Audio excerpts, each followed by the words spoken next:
Hi, I'm Christina Malone. My pronouns are she, her. Um, I am William Lay. My pronouns are he, him. and our summit title session is Fat Forward, Lifting, Leading, and Liberating in the Fitness Industry. Amazing. If you were to give us a little teaser about what the session is going to be about without really giving it away, what would you say? Do you want to give a little lead off? Yeah.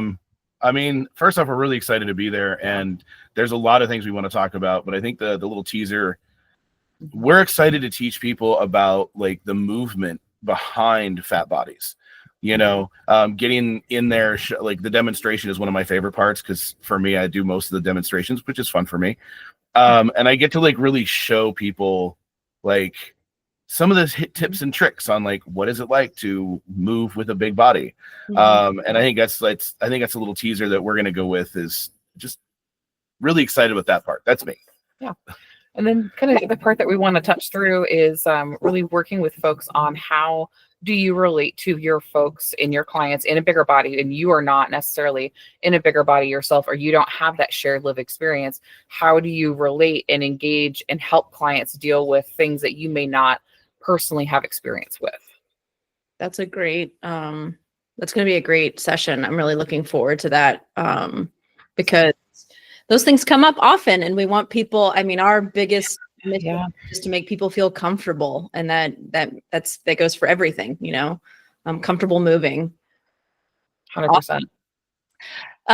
If you were to, well, I guess first tell us a little bit about how you got into this and how you became experts in this topic.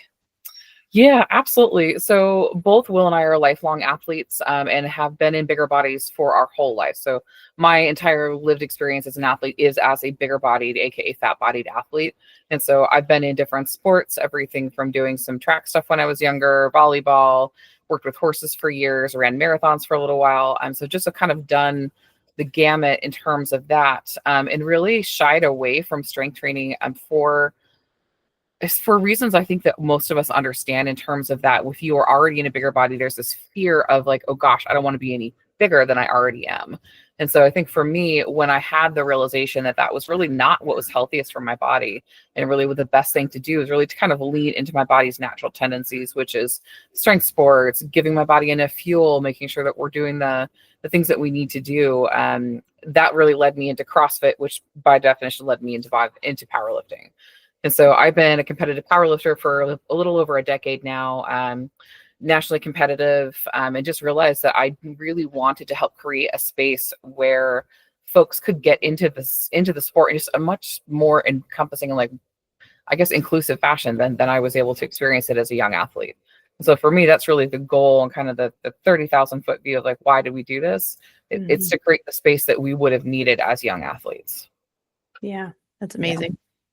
Anything for you? I would say there's some similarities between Christina and I. I started wrestling in middle school, and football, did tag football in middle school. And then I just kept doing sports. I did wrestling in high school. But my experience, I think it was a little different, because for me, people were disappointed when I didn't bulk up.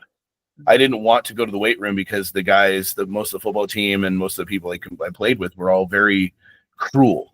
So I didn't want to bulk up because I didn't want to be around them, and they were all disappointed that I wasn't lifting weights. So then people would make fun of me that way. And then as I got older, I started kind of just floundering with like activity. I loved hiking. I loved being outdoors. But I was, I just felt like I couldn't ever do it. It really wasn't until like I got out of the military, and then Christina and I were involved.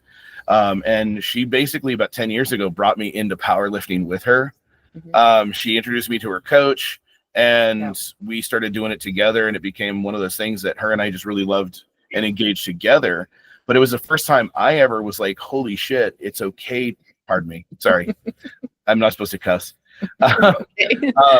It's one of those things that I was like, wow, I can actually, I don't have to like be something others want me to be. I don't have to be either super lean or super big. I can be whatever I want to be. And it was my kind of journey here. And I just wanted other people to feel that, especially young kids, young boys, especially, like learn how to be themselves and how to like be active without the pressure of what other people tell them. Yeah. Do you coach teens or kids in your facility? We do. We're working actually on a youth program coming up this year, leading into next year. I actually want to start coaching a wrestling team because I loved wrestling. Yeah. So where I'm actually looking into the process of that and working with young teens. I love it. That's amazing. I think having spaces like that for people who are younger is so important, because if they get a positive introduction to movement at an early age, then it becomes easier to do later on. I mean, a lot of people stay out of the gym because of previous experiences. Absolutely. I think that is the number one thing we hear from our, I would say like adult, 18 and over adult clients is, oh gosh, I wish I knew a gym like this existed earlier, because they had all of these negative experiences in fitness. And I'd love for that to be something that we can help extend beyond 1 or 2 or 3 or 4 physical spaces. Because, obviously I would love to see more size inclusive gyms across the country, but the reality is there's not going to necessarily be one that's within a stone's throw for most people, right? Where that's just the reality of where we are. And so if we can help fitness professionals gain those skills to, even if it's not perfect, how do we make it less scary and just like less traumatizing and just a little bit easier for everyone to have people in their spaces in ways that do feel size inclusive and fat forward. Yeah. Yeah.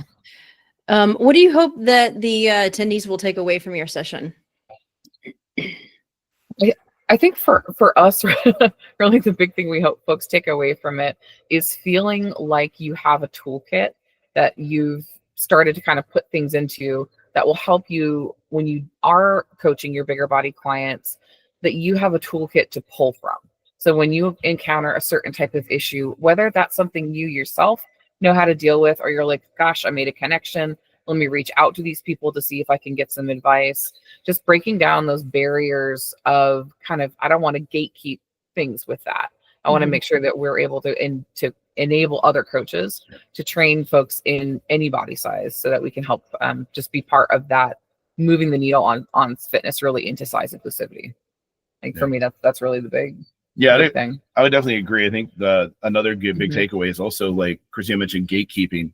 In the fitness industry, I'm sure you've probably witnessed it at other facilities, maybe you've worked at or lifted at.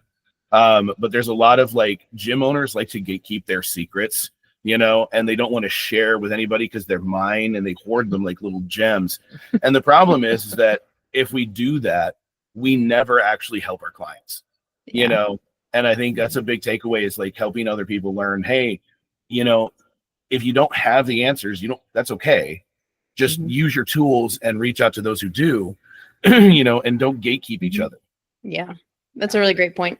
I mean, gyms are so local that it's really, I mean, if we can learn from each other, it's pretty easy to do without stepping on toes, Yeah. It's, in geography, we're all not overlapping each other in the same city. I mean, some are, but even then we always joke, I feel like there really is there's room at the table, Absolutely. So yeah, it's exciting to just, how can we make the fitness industry just a little less scary for like all folks. And again, our area of specialty is working with, folks in big bodies, and how can we help just break down the access to that. So amazing. I'm really looking forward to the session. I think it'll be really valuable for everyone. And I'm really grateful that you're going to show up and share this information with us.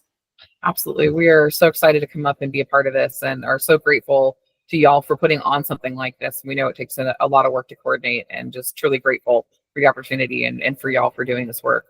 Yeah, absolutely. I mean, it goes back to what you were saying, like we want to share information. We want to help elevate everyone so that all gyms can start to incorporate more of an inclusive mindset and a welcoming mindset, and one where it's, movement can be for everyone, and everyone would feel comfortable coming in and doing it.